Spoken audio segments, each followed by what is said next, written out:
Cameroon, Bandung, Africa, Bandung, to the world, Bandung. Salut à tout le peuple malien. Je salue mes amis de Bamako, mes amis de Kidal, de Anefis. J'espère que je prononce bien le nom de cette ville malienne. Je salue les Maliennes qui sont aux États-Unis d'Amérique. Je salue les Maliennes qui sont en France. Les Maliennes partout dans le monde. Les frères, vous faites un travail formidable. Franchement, formidable. Vous devrez être fiers d'Assimi Goïta. Je pense que bientôt il y aura les élections dans ce pays. Il doit mettre sa candidature. J'ai vu les images des jeunes Maliens qui soutiennent que Assimi Goïta doit mettre sa candidature pour aller aux élections présidentielles dans ce pays. C'est de ça qu'il est question. Personne ne doit nous interdire de faire ce que nous voulons chez nous.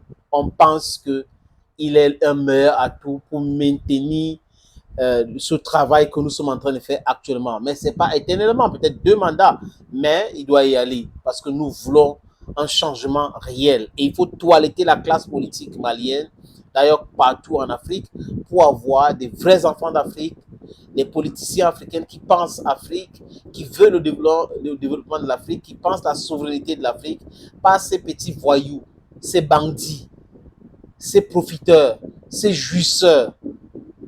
On se trompait au sujet de Shoga Maïga. Ils sont pleins comme ça en Afrique qui prennent de l'argent aux Occidentaux pour pouvoir nous maintenir dans le sous-développement. Donc, ils pensent à leur développement financier personnel et pas au développement réel du peuple africain. À bas tout cela. À bas les traîtres. À bas les traîtres. À bas les infiltrés. À bas les espions. Le Mali doit avancer et le Mali est en train d'avancer. Les amis, j'ai lu une sortie d'un chef djihadiste au Mali. Ça m'a fait rire. On les avait dit que bientôt, vous allez commencer à manger les cailloux et le sable. Ils pensaient que c'est la blague. D'abord, les gars, s'ils étaient intelligents, devraient savoir que la communication aujourd'hui est virale. Notre communication sur le Mali. Et les alertes perturbent les chancelleries. Nos alertes perturbent les élites corrompues à l'Algérie qui permet aux services secrets français et européens d'infiltrer cette frontière-là avec les Ukrainiens pour créer de la désolation et le désordre au Mali. Les djihadistes devraient savoir que depuis l'indépendance, oui, certes, vous avez profité du désordre et tout ça, le financement, parce que les gars ont voulu créer du désordre pour continuer à imposer leur présence, créer des coups d'État au Mali. Mais depuis l'arrivée d'Assimi Goïta et l'équipe gouvernementale aujourd'hui, si les gars étaient clairvoyants, ils devaient savoir que Assimi Goïta et ses amis ont été méthodiques. Ils ont cherché les armes. Ils ont chassé ceux-là qui maintenaient ce désordre-là au Mali. Ils ont commencé le combat.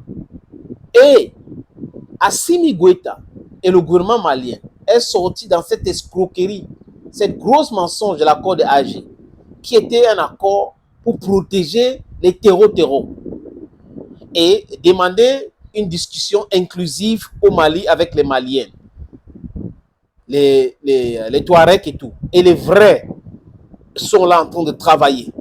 Ils sont à Bamako, ils sont à Kidal. Ils travaillent, mais une minorité corrompue. Parce que depuis les indépendances du Mali, on les a miroité les choses, on les a dit qu'on va vous créer la Zawad, sur la base de quoi vous ne pouvez pas imaginer, mensonges pour piller. Ils sont entrés là-dedans, on les a donné les armes.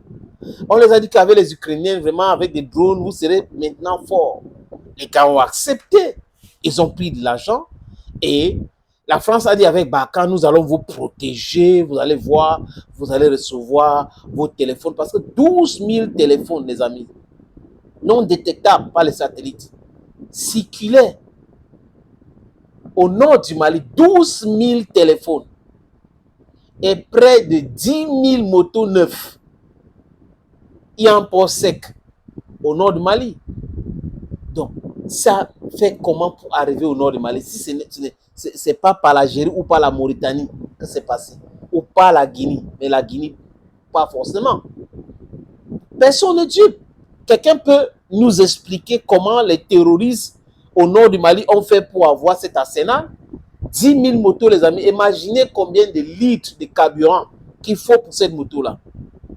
Imaginez 12 000 téléphones. Le crédit qu'il faut mettre dedans. Qui finance? Qui donne le carburant? On a le droit de se poser ces questions. Donc, ces terroristes djihadistes, Azawati, combattants, brigands, sont en difficulté actuellement. Et c'est pour cette raison qu'ils commencent à... Oui, vraiment, on avait toujours le dessus sur les forces maliennes depuis les indépendances. Mais depuis un moment, c'est difficile pour nous. Avec les attaques des drones et les avions de guerre, c'est compliqué. On perd nos positions. Et rappelez-vous, il y a de cela quelques semaines, je vous avais parlé de cette attaque de l'armée malienne sur un camp où était basé l'état-major des soi-disant combattants de l'Azawad. L'armée malienne a décapité l'état-major. C'est pour cette raison que les autres sont en train de paniquer. Et l'armée malienne a arrêté un chef terror, comme au Burkina Faso.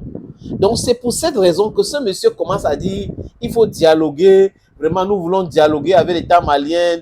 Nous avons nos familles à Kidal. Nous voulons rentrer à Kidal. Discutez avec vous. Déposez tout simplement les armes. Rendez-vous. Discutez de quoi? Dialoguer de quoi? Il y a un dialogue qui se passe déjà. Des vrais Touaregs sont en train de dialoguer. Ils dialoguent. Il n'y a pas de problème. C'est quelque chose d'inclusif. Vous comprenez les problèmes des uns et des autres pour essayer de construire ce vivre ensemble. Mais vous, les djihadistes là, vous n'êtes pas là pour les... Bon, bref, si Assimi Goïta a dit oui, je vais discuter avec des terroristes là, il va discuter quoi avec eux? C'est toujours comme ça que la France a voulu même au Burkina Faso, hein, parce que c'est eux qui tirent les ficelles. Mais monsieur Assimi Goïta n'acceptait pas ça.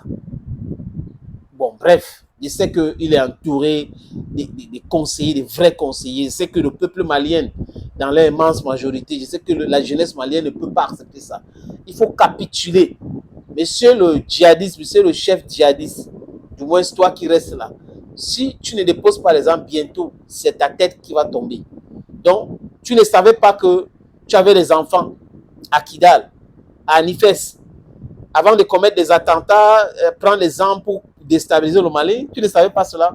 Tu ne savais pas cela avant d'entrer en complicité avec les élites algériennes et certaines élites mauritaniennes. Tu savais bien. Tu savais. Mais le problème, c'est que the firepower of les femmes is very, very heavy on you now. Ils ne savent pas comment se cacher. Parce qu'il y a des drones, les avions, c'est compliqué pour eux. Et ce sont les frappes. Des frappes chirurgicales. On dit une frappe, non, oui, des frappes chirurgicales. Les amis, c'est le bam, bam, bam, bam. Ouais, ce n'est pas le lolio. Donc, les femmes ne donnent pas le lait. Ah oui, oui, oui. J'ai dit, les femmes doivent continuer comme ça. Les FDS au Burkina Faso, PDP au Burkina Faso, les FDS au Niger, les FACA en République centrafricaine. Toutes ces forces-là, les amis, on doit les encourager pour endiguer ce terrorisme-là, voulu créer de toutes pièces pour pouvoir nous déstabiliser. Thank you, friends. Les amis, n'oubliez jamais, je suis l'homme le plus noir de la Terre. Bye bye.